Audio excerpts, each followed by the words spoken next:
The distress signal cut through the void of space like a scream in the dark. Lena felt her chest tighten as the entire ship shuddered from another impact.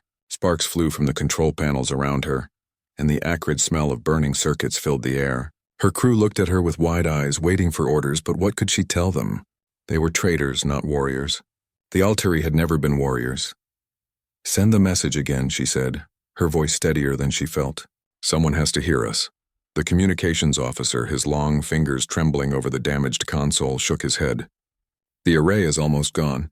One more hit and we won't be able to transmit anything." Another explosion rocked the ship. Through the viewport, Lena could see the Kryn warships circling like predators around wounded prey.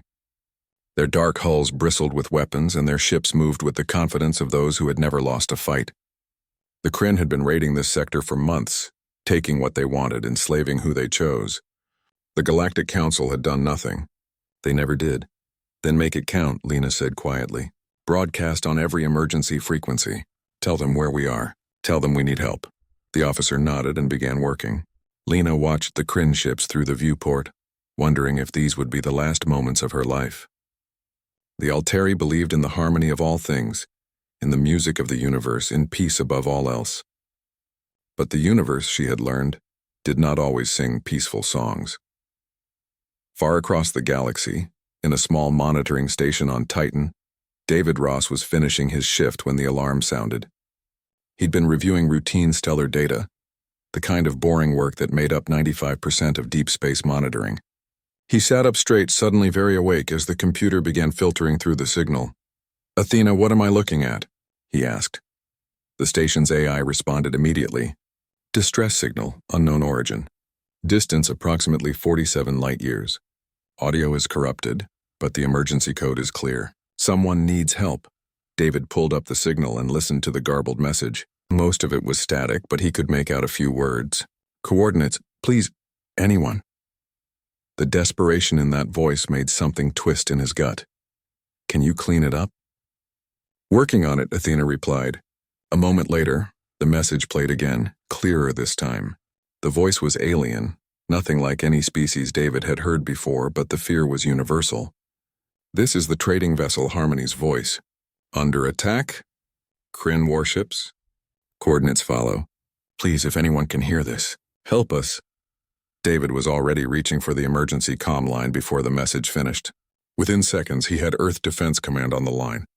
The officer who answered looked annoyed at being woken up until David played the message. "Hold on," the officer said, suddenly serious. "I'm routing this up the chain." Minutes passed. David watched the clock, wondering how long those people had. Then a new face appeared on the screen. Admiral Sarah Kim looked like she had just been pulled from sleep, but her eyes were sharp and focused. "Play it again," she ordered. David did. Kim listened without expression, then nodded slowly. "Do we have a location?" "Yes, ma'am.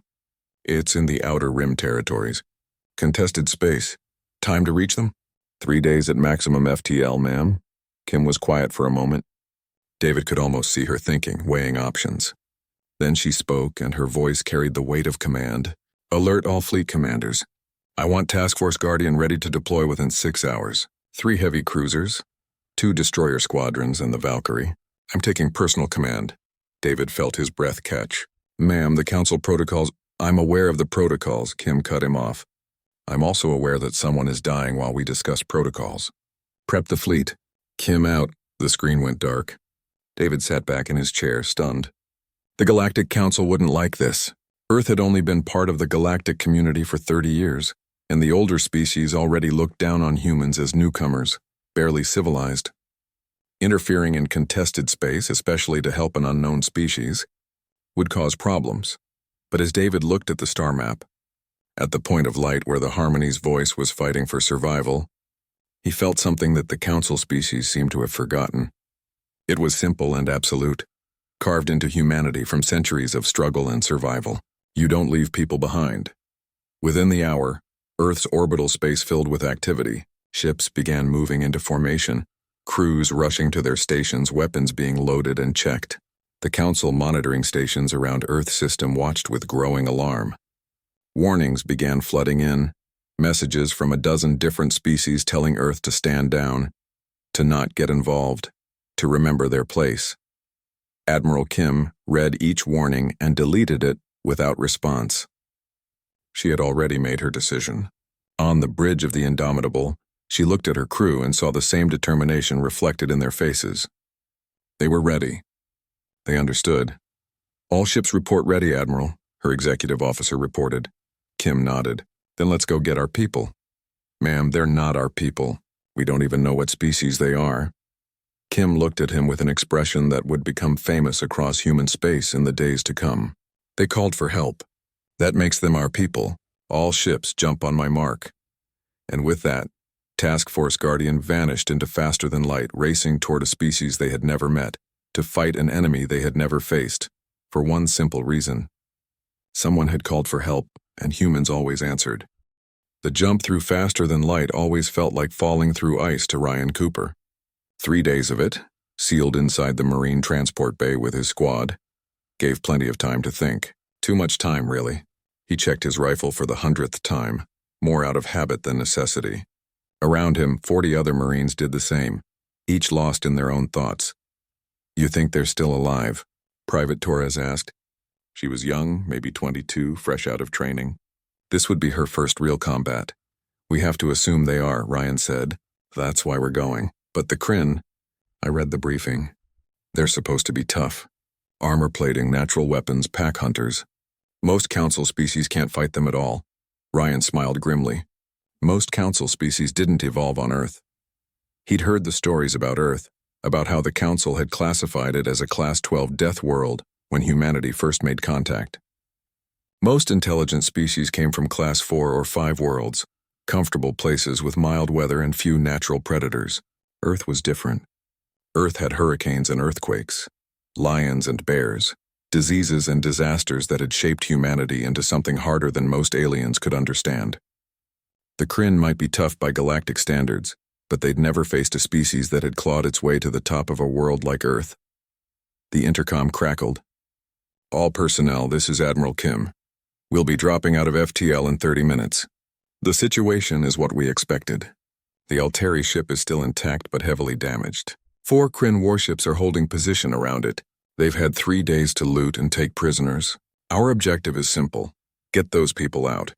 The Kryn will almost certainly try to stop us. Show them why that's a mistake. Kim out." Ryan stood and checked his gear one last time. Around him, the squad did the same. They'd trained for this, prepared for this, but there was always that moment before combat when everything became real. He looked at Torres and saw the fear in her eyes. "Good. Fear kept you sharp. It was overconfidence that got you killed." On the bridge of the Indomitable, Admiral Kim watched the countdown timer. Beside her, Commander Stevens reviewed the tactical display. The Kryn ship showed up as red contacts, arranged in a loose formation around the Alteri vessel. Predators at rest, confident in their superiority. "They don't know we're coming," Stevens said. "Should we try communication first?" Kim shook her head. "They've had 3 days to leave on their own. They chose to stay. We'll give them one chance to surrender, but I'm not optimistic. Most of the council thinks we're crazy for coming here. Most of the council has forgotten what it means to help someone," Kim replied. 60 seconds. The tactical officer called out positions as other ships in the task force reported ready. The Relentless and Defiant were in flanking positions. The destroyer squadrons would come in fast and aggressive. The Valkyrie hung back, ready to launch fighters and deploy Marines. It was a good formation, flexible and powerful. 10 seconds, the helmsman announced. 5, 4, 3, 2, 1, jump complete. Reality snapped back into focus. The Indomitable dropped out of FTL exactly where they wanted to be, and immediately the bridge erupted in controlled chaos. Sensor data flooded in, weapon systems armed. The other ships of Task Force Guardian materialized around them in perfect formation. Kryn vessels detected, sensors reported. 4 warships, configuration matches intelligence data. The Alteri ship is there, looks dead in space, but I'm reading life signs aboard. "Open a channel to the Kryn," Kim ordered. "All frequencies." A moment later, the communications officer nodded. "Channel open, ma'am." Kim's voice was calm and clear. "Kryn vessels. This is Admiral Sarah Kim of Earth Defense Command. You are ordered to stand down immediately and release the Alteri ship. You have one chance to comply." For a moment, there was silence. Then a harsh, grating voice responded. speaking heavily accented English that the translation system struggled with. Unknown species. You dare challenge the Dominion in our territory? Scan our ships, little creatures. Know your weakness. Then flee before we add you to our prizes. Kim glanced at Stevens, who was reviewing the sensor data on the Kryn ships. He looked up and shook his head slightly. The Kryn ships were big, heavily armed, their hulls thick with organic armor plating. By Council standards, they were formidable. By human standards, they were targets. They're not backing down, Stevens said quietly. I didn't think they would, Kim replied. She leaned forward in her chair. Tactical, you have firing authorization. Put a railgun round through the nearest Kryn ship. Center mass. Let's make a point. The tactical officer didn't hesitate. Firing. The Indomitable's primary railgun spun up with a whine that echoed through the hull. Then it fired. The round left the barrel at a significant fraction of light speed, a tungsten penetrator designed to punch through anything in its path. The Kryn ship's energy shields flickered as the round hit them, and the aliens probably had a moment to think they were safe. Then the round went through the shields like they weren't there. It punched through the organic armor, through multiple decks, through the ship's core and out the other side. Atmosphere vented in explosive bursts. The Kryn ship listed sideways, power failing, its systems dying. Direct hit, tactical reported. Target is disabled. Heavy damage to their power core and life support. The comm channel exploded with angry Kryn voices, all talking over each other.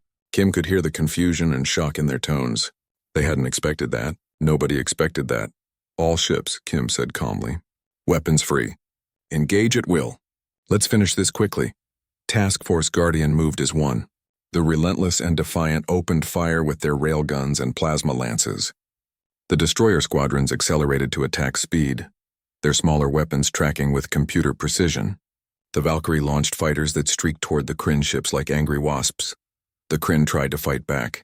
They had powerful energy weapons and missile systems, and they knew how to use them. But they were used to fighting Council species, aliens who had grown soft over millennia of peace and bureaucracy. They weren't prepared for humans. Human ships moved with aggressive precision, pulling maneuvers that should have killed their crews. Human weapons hit with devastating accuracy, and human fighters flew with a reckless courage that bordered on insanity, dodging between capital ship exchanges to strike at weak points and vulnerable systems. Within 10 minutes, 2 Kryn warships were destroyed completely. A third was crippled and drifting. The fourth, the flagship, was trying desperately to flee, but the Defiant had already disabled its engines with a precise missile strike. Cease fire, Kim ordered. Secure the Alteri vessel. Get me a status report on survivors. On the marine transport, Ryan felt the ship shudder as they attached to the Alteri hull. Go, go, go! He shouted, leading his squad through the breach. They moved through corridors that were dark and cold, their helmet lights cutting through the gloom. They found the Alteri crew huddled in a cargo bay, 23 of them, terrified and injured but alive. When Ryan removed his helmet and spoke to them in careful translated words, telling them they were safe now, the relief on their faces was worth every risk. The Galactic Council chamber had stood for 3,000 years, a monument to civilization and diplomatic order. Today it felt more like a disturbed nest of insects. Ambassador Prith of the Valorian Collective watched as representatives from 40 different species argued over each other, their voices rising to levels that would have been considered undignified just days ago. All because of one incident. All because of Earth, order! The council chairman's voice boomed through the chamber. We will have order! The arguing gradually subsided into angry muttering. Prith adjusted his formal robes and prepared to speak. He had opposed Earth's membership in the council from the beginning. Humans were too young, too aggressive, too unpredictable. The incident with the Alteri only proved his point. Honored representatives, Prith began, his voice carrying the practiced calm of centuries of diplomatic experience. We face an unprecedented crisis. The human species has violated the prime directive of non-interference. They entered contested space without council authorization. They engaged Kryn Dominion warships in open combat. They have disrupted the careful balance of power we have maintained for generations. They saved innocent lives. Another voice interrupted. The Alteri representative, a female named Quella, stood on her platform. Her people rarely spoke in council sessions, preferring to stay quiet and unnoticed. But today her voice was clear and strong. My people were dying. We sent a distress call that everyone heard. The council voted not to intervene. Only Earth answered. The situation was complex, Prith said smoothly. The Kryn have a legitimate claim to that sector. Intervention would have started a war. So we should have died quietly to preserve your peace? Quella's words cut through the diplomatic language like a blade. 23 of my people are alive today because humans don't think like you do. Murmurs ran through the chamber. Other representatives from minor species were nodding. Prith felt control of the narrative slipping away. He tried another approach. The precedent this sets is dangerous. If every species acts independently whenever they perceive injustice, then maybe injustice would stop happening. The human ambassador interrupted. Robert Stone stood up slowly from Earth's platform. He was older, his hair gray, but his eyes were sharp. Ambassador Prith, with respect, your entire argument is based on the idea that following rules is more important than saving lives. That's not a principle. That's cowardice dressed up as wisdom. The chamber erupted again. Half the representatives were shouting their support for Prith's position. The other half, mostly from smaller species, were supporting Stone. The chairman called for order again, but it took several minutes for the noise to die down. Earth must be sanctioned, Prith said firmly. They must understand that there are consequences for unilateral action. I propose immediate economic restrictions and a suspension of their council voting rights. Before the chairman could call for a vote, news started filtering into the chamber. Aides whispered to representatives. Data tablets lit up with urgent messages. Prith saw the change ripple across the room like a wave. What is it? The chairman asked. An aide approached and handed him a tablet. His face went pale as he read. The Kryn Dominion has issued a formal declaration. They consider Earth's actions an act of war. They are assembling a punitive fleet. 20 warships, including 3 Titan-class dreadnoughts. Silence fell across the chamber. 20 Kryn warships had never been assembled in one place before. 3 Titans made it an extinction-level fleet. They'd used such forces to conquer entire species before. Earth must apologize immediately, Prith said, his voice urgent now. They must offer reparations. Perhaps the Kryn can be satisfied without total war. All eyes turned to Ambassador Stone. He was reading the same report on his own tablet, and his expression was calm. Too calm. Ambassador Stone, the chairman said carefully, does Earth understand the gravity of this situation? The Kryn Dominion is not an enemy you can defeat. The Council itself has avoided direct confrontation with them for 200 years. Stone looked up from his tablet. I'm aware of the Council's history with the Kryn. I'm also aware that they conquered the sectors they hold because nobody was willing to stop them. He paused, then continued. Earth will not apologize. We will not offer reparations. We saved innocent lives. We'd do it again. You'll condemn your entire species, Prith shouted, abandoning diplomatic composure. Do you understand what a Kryn war fleet can do? They'll burn your colonies. They'll blockade Earth itself. Your people will fight, Stone said simply. That's what we do.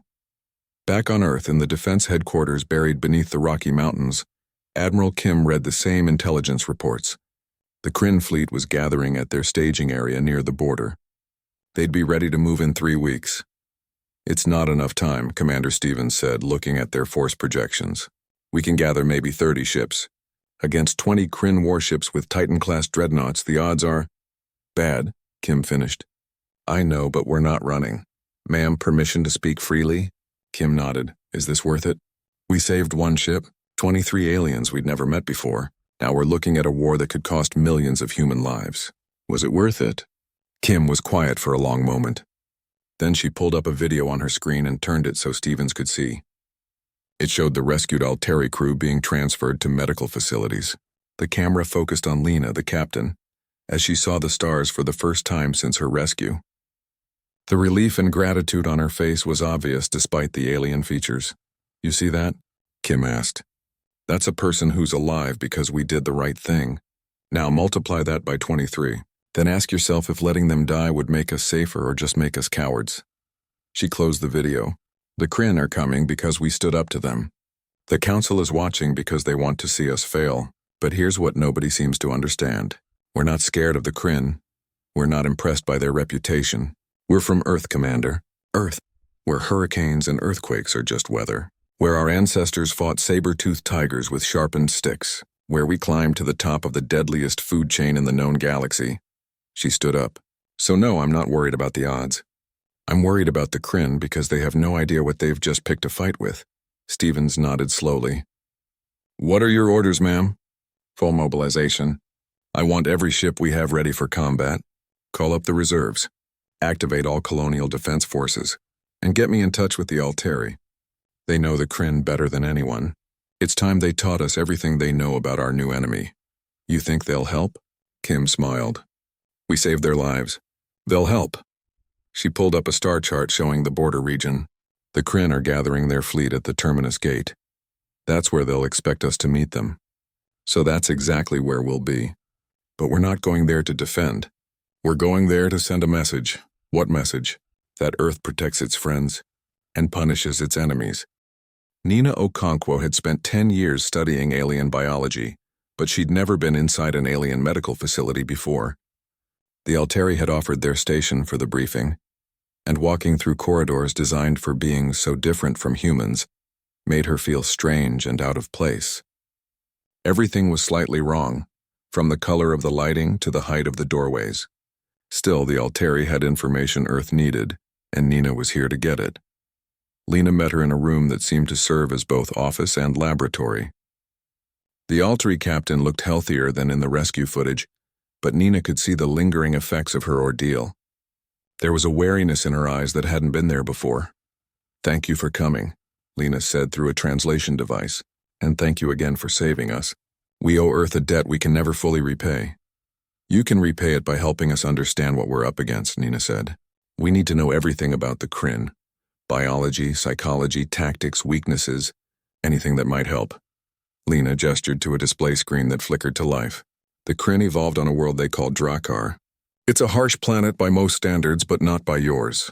She paused. We've been studying Earth since your species joined the Council. Your world is classified as a Class 12 Deathworld. Drakkar is only Class 7, Nina nodded. She'd expected as much. Earth was unusually deadly, which was why humans had evolved to be unusually tough. The Kryn are predators, Lena continued.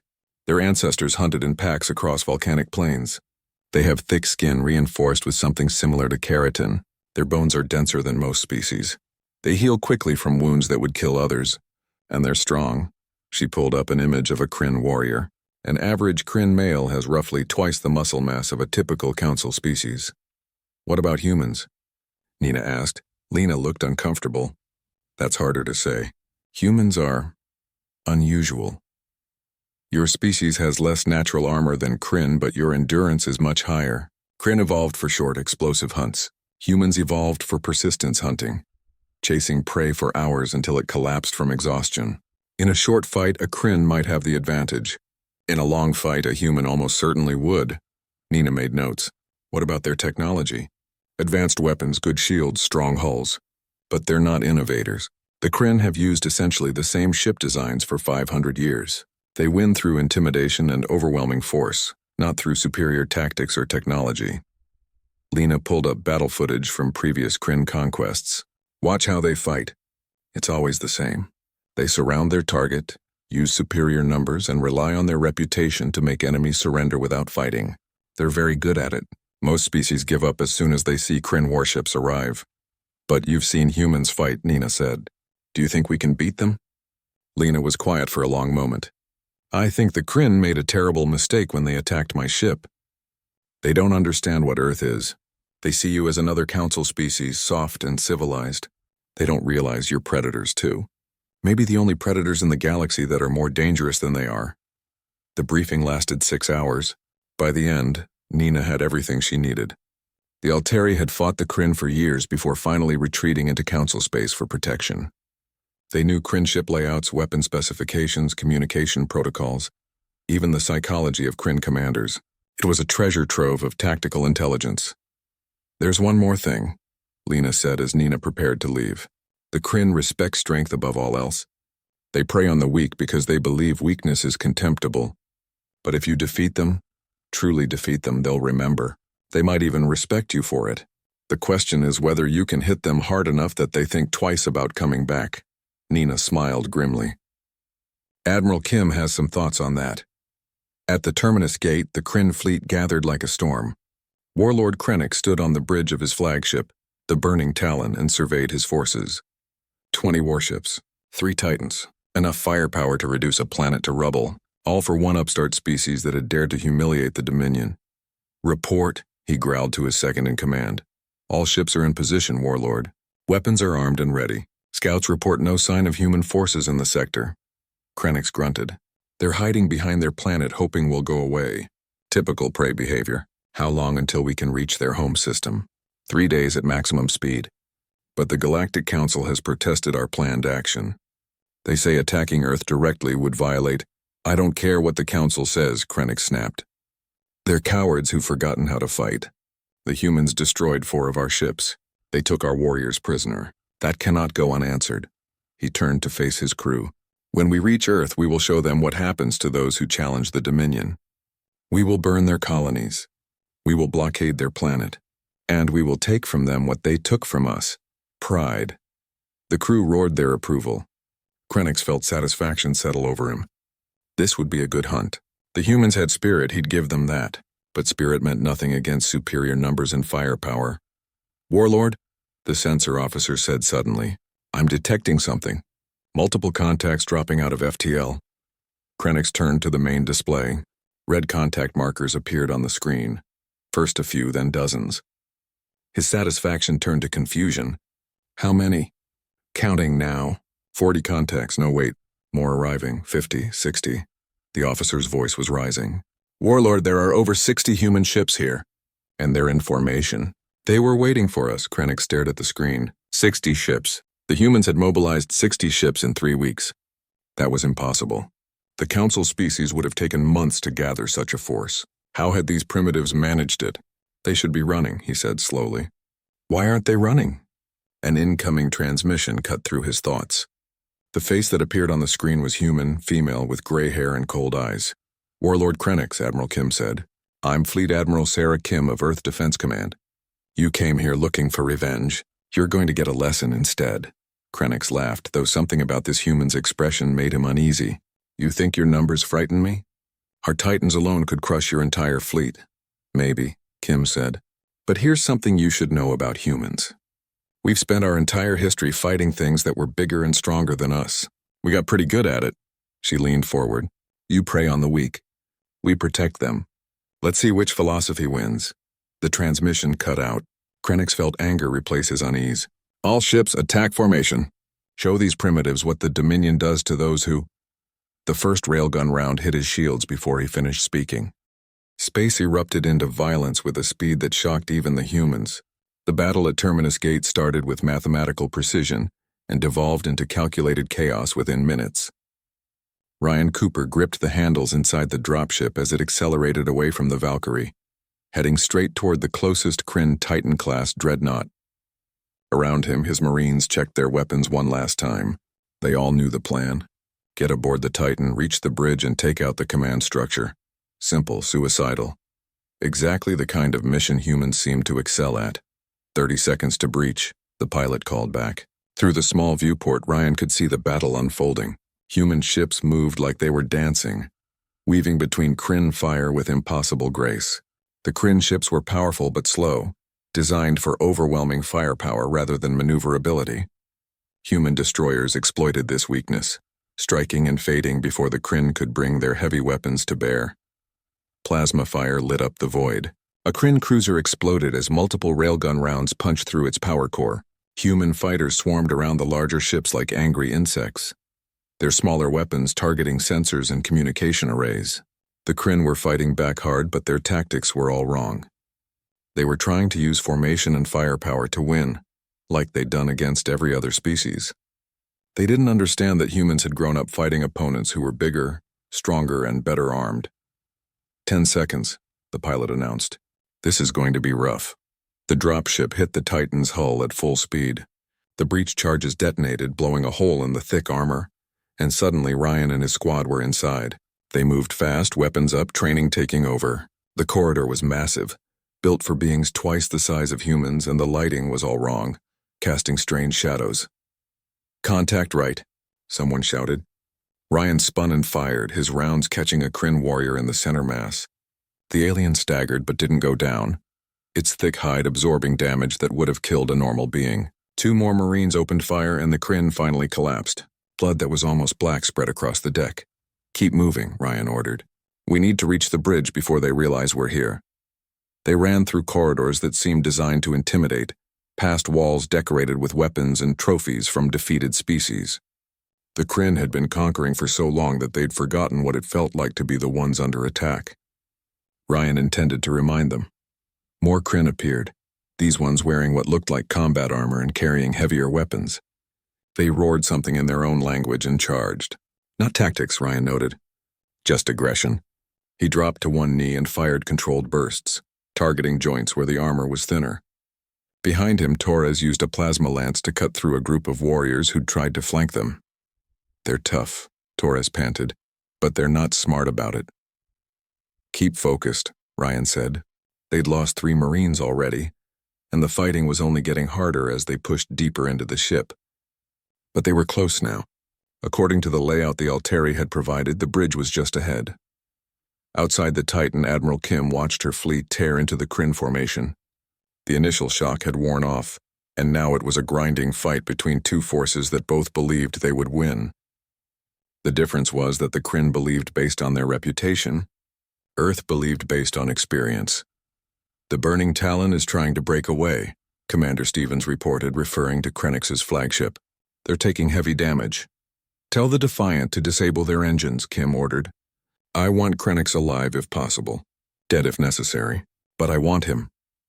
A Kryn Titan-class dreadnought was living up to its reputation, soaking up damage from multiple human ships without going down. Its heavy weapons swept across space, and where they hit, human ships died. Kim watched as the destroyer Phoenix took a direct hit and simply ceased to exist. There one moment and gone the next. 80 crew, gone. "All ships concentrate fire on that Titan," she ordered, her voice hard. "I want it out of this fight now." The human fleet responded immediately. Dozens of ships turned their weapons on the massive dreadnought. Railguns, plasma lances, missiles, everything humanity had developed in centuries of warfare, all focused on one target. The Titan's shields held for almost a minute, an impressive feat, but human weapons weren't designed to be fair. They were designed to win. The shields collapsed. The hull held for another 30 seconds. Then something inside the Titan exploded, a massive detonation that lit up space like a newborn star. When the light faded, the Titan was breaking apart, its massive hull splitting into pieces. "Good kill," Stevens said quietly. "But we lost 6 ships getting it." Kim nodded. The battle was costing them, but it was costing the Kryn more. Already 5 Kryn warships were destroyed or disabled. The others were starting to show signs of uncertainty, their formations breaking as captains made individual decisions rather than following central command. On the bridge of the Burning Talon, Warlord Krennic tried to understand what had gone wrong. 20 minutes ago, he'd commanded the most powerful fleet the Dominion had assembled in years. Now he was watching that fleet get systematically destroyed by an opponent that shouldn't exist. The humans weren't just fighting well. They were fighting like they'd done this 1,000 times before, like warfare was embedded in their very nature. "All ships fall back," he ordered. "Regroup at..." The ship shuddered as something impacted the engines. Warning lights flashed across every console. His second-in-command looked at him with something Krennic had never seen in a Kryn's eyes before. Fear. "Engine room reports containment breach. We're dead in space, Warlord." Krennic slammed his fist on the command console. "Then we fight from here. Lock all weapons on the nearest human ship," and an explosion cut him off. Emergency bulkheads began sealing as atmosphere vented from somewhere in the ship. Then he heard something that made his blood run cold. Weapons fire. Inside his ship. The humans had boarded them. Ryan and his Marines hit the bridge like a hammer. They'd lost 7 more people fighting through the ship, but the survivors were angry and determined. The Kryn bridge crew tried to fight back, but they were technicians and officers, not warriors. Within 60 seconds, the bridge was secure. Warlord Krennic stood in the center, surrounded but unbowed. He was massive, even by Kryn standards, covered in scars from 100 battles. His eyes locked on Ryan with pure hatred. "You think this changes anything, human?" he growled. "The Dominion is vast. Kill me, kill this fleet, and 10 more will come." Ryan lowered his weapon slightly. "Maybe, but they'll all end the same way. You prey on species that can't fight back. You forgot that some of us can." He gestured to the viewport where the remains of the Kryn fleet were visible. Look, that's your reputation dying out there. Krennic looked and saw only 4 of his 20 ships still fighting. The rest were destroyed or captured. His pride, his fleet, his entire understanding of Kryn's superiority was crumbling. "We are Kryn," he said, but his voice lacked conviction. "We are the strongest." "You were the strongest," Ryan corrected. "Until you met us." The footage spread across the galaxy faster than any physical ship could travel. Every species with access to long-range communications watched as the Battle of Terminus Gate unfolded. They watched the human fleet appear out of nowhere, watched them tear into the Kryn with a ferocity that defied every expectation, watched as the most feared military force in the galaxy was systematically destroyed in less than 4 hours. The implications hit different species in different ways, but nobody missed the core message. Earth had just rewritten the rules. Ambassador Prith sat in his private quarters watching the battle footage for the 5th time. Each viewing made him feel sicker. The Valorian Collective had spent 2 centuries carefully navigating galactic politics, never taking risks, always choosing the safe path. Earth had been in space for 30 years and had already done what the Council hadn't dared to do in generations. They'd beaten the Kryn, not just beaten them, humiliated them. A message notification interrupted his thoughts. It was from the Council chairman calling an emergency session. Prith adjusted his robes and made his way to the chamber, wondering what kind of disaster awaited.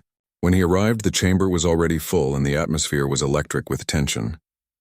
Representatives were clustered in small groups talking urgently.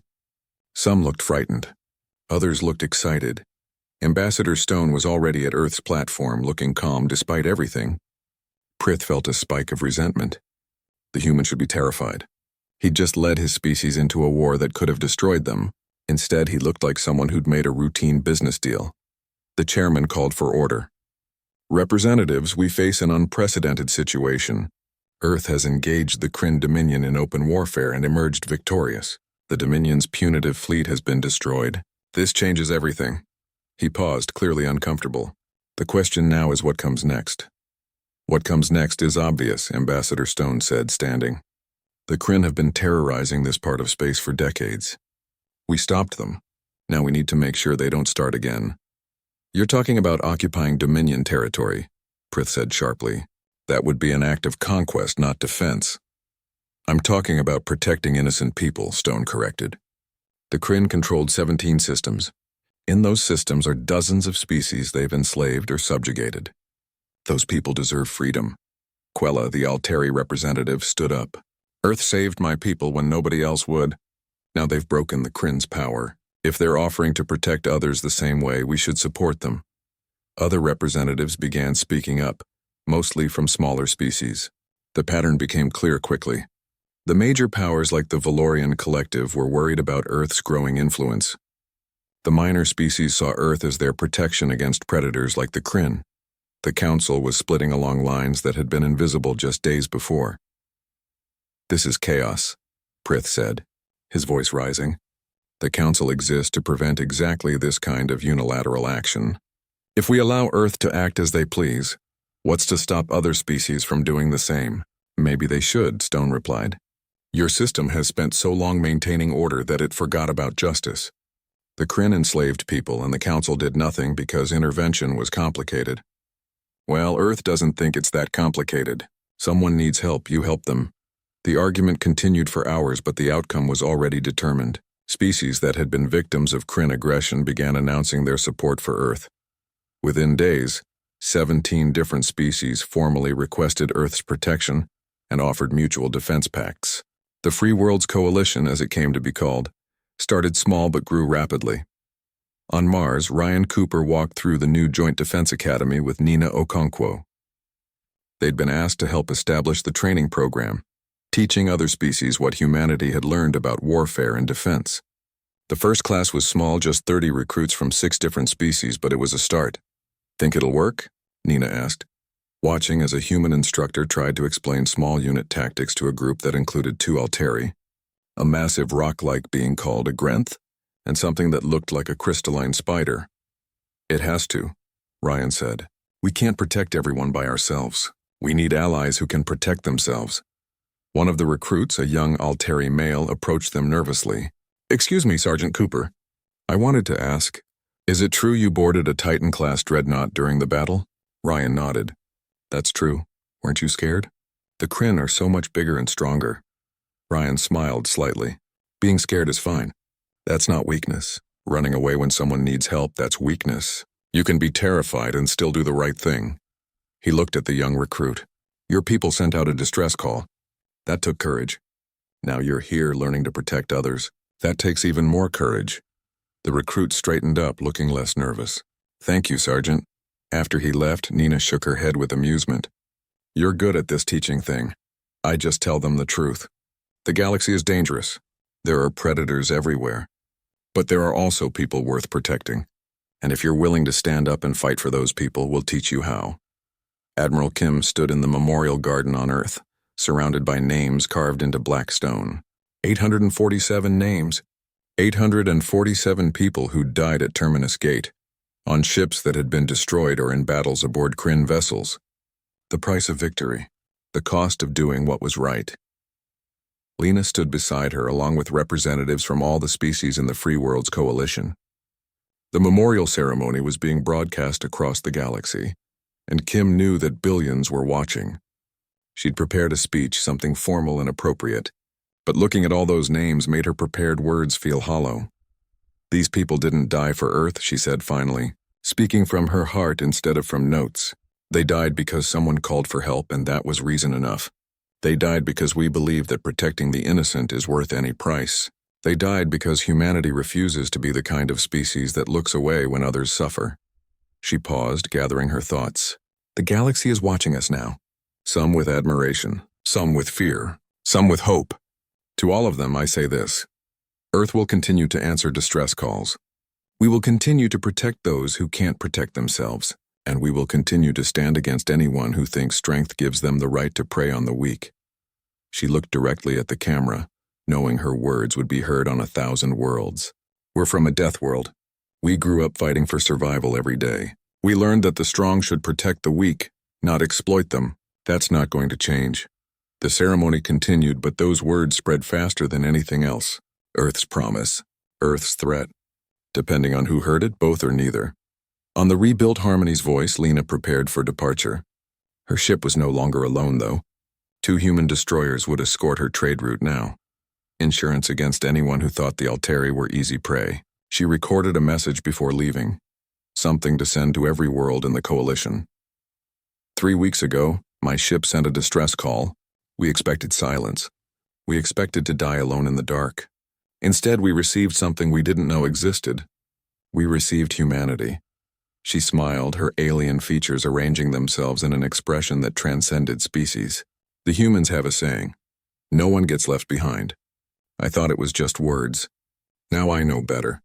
It's a promise, and the galaxy will never be the same because of it.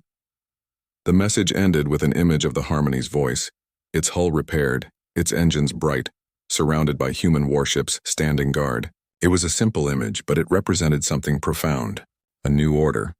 A new way of thinking. A galaxy where the strong protected the weak instead of exploiting them. In the shadows of the council chambers, diplomats and spies worked to understand this new reality. Earth had demonstrated overwhelming military power. Yes, but that wasn't what scared the established powers. Military power could be matched given time and resources. What scared them was Earth's philosophy, spreading like a virus through the minor species.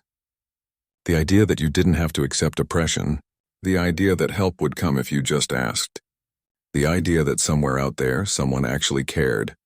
The Kryn Dominion, shattered by defeat, began to tear itself apart as various warlords fought for control. Species they'd enslaved for generations rose up in rebellion, emboldened by Earth's example. The careful order the Council had maintained for millennia was crumbling, replaced by something messier but more just. And on Earth, in military academies and training grounds, a new generation prepared themselves, not for conquest, not for domination, but to answer the next distress call wherever and whenever it came. Because that's what humans did. Someone calls for help, you answer. It was simple. It was absolute. And the galaxy was learning that when humans made a promise, they kept it, no matter the cost.